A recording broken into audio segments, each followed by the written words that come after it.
इतिहास से पहले 5,500 कैदी हुए रिहा। नमस्कार, स्वागत है आपका हमारे चैनल यूएई खबर पर। अगर आपने अभी तक अरब टाइम्स ऐप को डाउनलोड नहीं किया है तो फटाफट कर लीजिए। बता दें, डाउनलोड करने के लिए आपको ज़्यादा कुछ नहीं करना है, बल्कि जाना है प्ले स्टोर पर, सर्च करना है अरब टाइम्स ऐप। वहाँ पर आपको ऐप दिख जाएगा, आप उसे डाउनलोड कर सकते हो, तो डाउनलोड नाउ। ईद उल इतिहाद के मौके पर यूएई के अमीरात के शासकों ने ऐसे लोगों को माफ़ी दी है जिसका व्यवहार जेल के दौरान काफ़ी अच्छा था। संयुक्त अरब अमीरात के नेताओं ने बुधवार यानी कि 27 नवंबर को 53वें राष्ट्रीय दिवस से पहले 5,500 से अधिक कैदियों को माफ़ कर दिया। ये कदम यूएई में सुधारात्मक और दंडात्मक संस्थानों के कैदियों को फिर से जिंदगी शुरू करने का दूसरा मौका देगा। अमीरात समाचार एजेंसी की रिपोर्ट के अनुसार यूएई के राष्ट्रपति शेख मोहम्मद बिन जायद अल नह्यान ने समारोह से पहले 2,269 कैदियों को रिहा करने का आदेश दिया है। यूएई के उपराष्ट्रपति और प्रधानमंत्री तथा दुबई के शासक शेख मोहम्मद बिन राशिद अल मखतूम ने अलग अलग राष्ट्रीयताओं के 1,169 कैदियों को रिहा करने का आदेश दिया है। सुप्रीम काउंसिल के सदस्य और शारजाह के शासक डॉक्टर शेख सुल्तान बिन मोहम्मद अल कसीमी ने दंडात्मक और सुधारात्मक संस्थान से 683 कैदियों को रिहा करने का आदेश दिया है। सुप्रीम काउंसिल के सदस्य और अजमान के शासक शेख हुमैद बिन राशिद अल नूमी ने 304 कैदियों को रिहा करने का आदेश दिया है। सुप्रीम काउंसिल के सदस्य और फुजैरा के शासक शेख हमद बिन मोहम्मद अल शर्की ने 118 कैदियों को माफ़ी दी है। सुप्रीम काउंसिल के सदस्य और रास अल खैमा के शासक शेख सऊद बिन सकर अल कसीमी ने 1,053 कैदियों को रिहा करने के बारे में कहा है और आदेश दे दिया है। साथ ही कैदियों के जुर्माना को भी कवर किया जाएगा। जो संबंधित शासक हैं, यानी जिस भी अमीरात के जो व्यक्ति हैं जो कि जेल में थे, उन सभी को रिहा किया जाएगा। तो अगर उन पर कोई जुर्माना लगा है तो वो भी वहाँ की सरकार ही वहन करेगी। साथ ही आपको ये भी जानकारी दे दें कि ऐसे लोगों को रिहा किया गया है जो कि जेल के दौरान काफ़ी अच्छे थे, यानी उनका व्यवहार अच्छा था और उनके क्राइम उतने बड़े भी नहीं थे। छोटी मोटी चीज़ों में ये लोग जेल में बंद थे, छोटी मोटी केसेस की वजह से, और इनका व्यवहार काफ़ी अच्छा रहा, इसीलिए इन सभी को रिहाई दी गई है। सभी अलग अलग राष्ट्रीयताओं के हैं, तो ऐसे में हो सकता है कि कुछ इंडियंस को भी रिहाई मिली हो, कुछ पाकिस्तानी को भी, कुछ बांग्लादेशी को भी, और अन्य देशों के लोग भी जो हैं उन्हें भी रिहाई मिली हो। बता दें कि ईद उल इतिहाद हर साल 2 दिसंबर को 1971 में यूएई की स्थापना की याद में मनाया जाता है। हर साल देश इस अवसर को मनाने के लिए राष्ट्रव्यापी कार्यक्रम आयोजित करता है, जिसमें फायर क्रैकर्स देखने को मिलते हैं, ऑटोमोबाइल परेड होते हैं, एयर शो होता है और बहुत सारे जगहों पर यूएई का झंडा फहराया जाता है। अबू धाबी नगर पालिका ने खलीफा स्क्वायर को फिलहाल के लिए टेम्पररी रूप से बंद कर दिया है। बुधवार को एक नोटिस में प्राधिकरण ने यह कहा है कि स्थान 28, 29 और 30 सितंबर को टेम्पररी रूप से बंद रहने वाली है। बंद करना 53वें राष्ट्रीय दिवस समारोह के लिए स्क्वायर की तैयारी करने की तैयारियों का एक हिस्सा है। अबू धाबी में फेस्टिवल के दौरान शहर भर में कई स्थानों पर आतिशबाजी और अलग अलग एक्टिविटीज़ देखने को मिलती है, जो कि काफ़ी ज़्यादा इंटरेस्टिंग होता है और लोग इसे काफ़ी ज़्यादा सेलिब्रेट करते हैं। ऐश्वर्या राय के दुबई के इवेंट से तलाक की चर्चा तेज। देखिए, ऐश्वर्या राय लगातार अपने निजी जीवन को लेकर सुर्खियां बटोर रही हैं। पिछले साल से ही उनके और अभिषेक बच्चन के तलाक की खबरों ने फैंस को परेशान कर रखा है। इन सब के बीच दोनों ही अलग अलग ही सही पब्लिक अपीयरेंस देते रहते हैं। एक्टर जहां अपनी film I want to talk के कारण तारीफें बटोर रहे हैं, वहीं एक्ट्रेस भी इवेंट और अवार्ड शोज में दिखाई दे रही हैं। अब उनको एक बार फिर से दुबई के एक कार्यक्रम में देखा गया है, जिसका वीडियो वायरल हो रहा है। हालांकि इस दौरान उनकी बेटी आराध्या पहली बार है जो नजर नहीं आई है।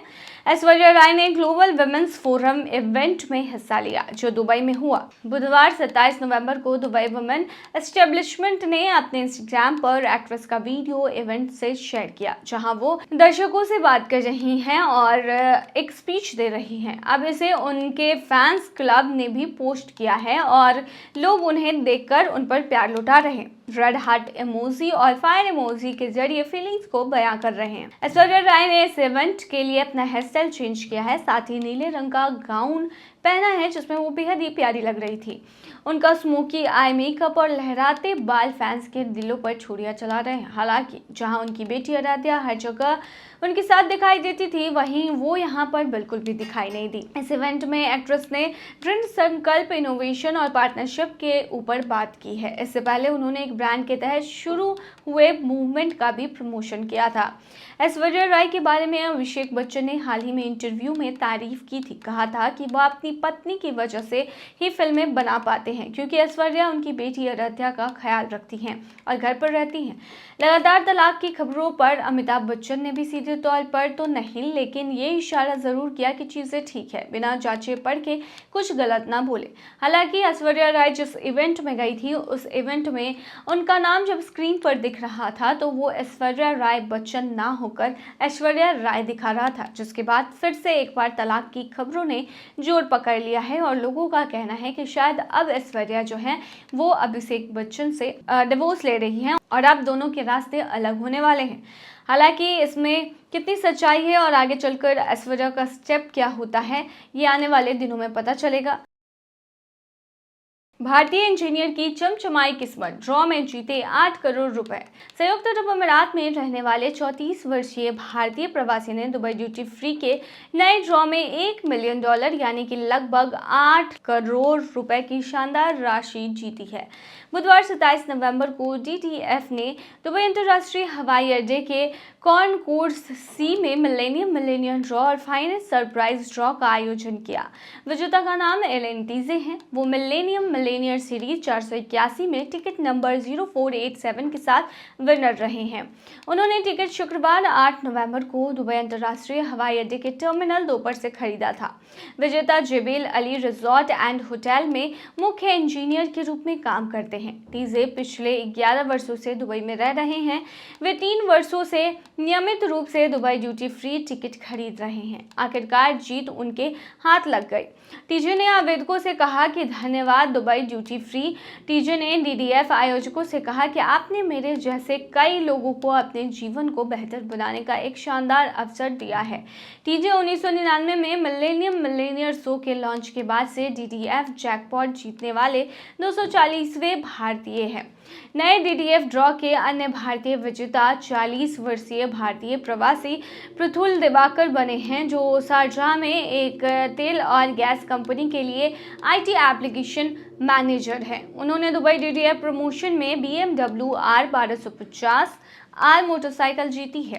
दुबई एयरपोर्ट पर सुरक्षा अधिकारी भारतीय प्रवासी अजय बालकृष्ण ने दुबई ड्यूटी फ्री प्रमोशन में इंडियन स्काउट बॉबर मोटरसाइकिल जीती है। वहीं आपको बता दें कि UAE ने अपनी पहली रेगुलेटेड लॉटरी ड्रॉ लॉन्च कर दी है, जो कानूनी और पूरी तरह से सुरक्षित है। इस लॉटरी का सबसे बड़ा आकर्षण इसका प्राइस है और वो है 100 मिलियन दिरहम, जिसे जीतने का सपना हर कोई देख रहा है। UAE का पहला और एकमात्र रेगुलेटेड लॉटरी ड्रॉ ऑपरेशन आधिकारिक तौर पर लॉन्च किया गया है। 100 मिलियन दिरहम के लकी डे भव्य पुरस्कार के साथ उद्घाटन लाइव ड्रॉ 14 दिसंबर को निर्धारित है। UAE लॉटरी का प्रबंधन द गेम LLC द्वारा किया जाता है, जो अबू धाबी स्थित ऑपरेटर है, जिसे इस साल जुलाई में general commercial gaming regulatory authority द्वारा लाइसेंस प्राप्त है। यह UAE की पहली सरकारी निगरानी में चलने वाली लॉटरी है।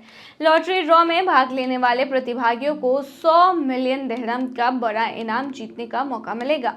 100 मिलियन का ग्रैंड प्राइज जीतने के अलावा कई अन्य नगद इनाम भी दिए जाएंगे। छोटे इनामों की संख्या ज्यादा है, जिससे अधिक लोगों को जीतने का मौका मिलेगा। टिकट अब UAE लॉटरी की वेबसाइट पर खरीदने के लिए उपलब्ध है। 100 मिलियन दिरहम के भव्य पुरस्कार के अलावा 7 लकी चांस ID में से प्रत्येक को 1 लाख दिरहम जीतने की गारंटी है। 1 मिलियन दिरहम तक जीतने के मौके के लिए स्क्रैच कार्ड खरीदने का भी ऑप्शन है। UAE की यह पहली रेगुलेटेड लॉटरी ड्रॉ है, जो पूरी तरह से ट्रांसपेरेंट और सेफ है। टिकट खरीदने से लेकर ड्रॉ की प्रक्रिया तक सब कुछ ऑनलाइन है। लॉटरी टिकट को UAE की आधिकारिक वेबसाइट या मोबाइल ऐप से खरीदा जा सकता है। हर टिकट का एक यूनिक नंबर होगा, जिससे आपकी एंट्री वैलिड मानी जाएगी। तो ये थी तमाम जानकारी। बने रही ऐसी तमाम खबरों के लिए UAE खबर पर।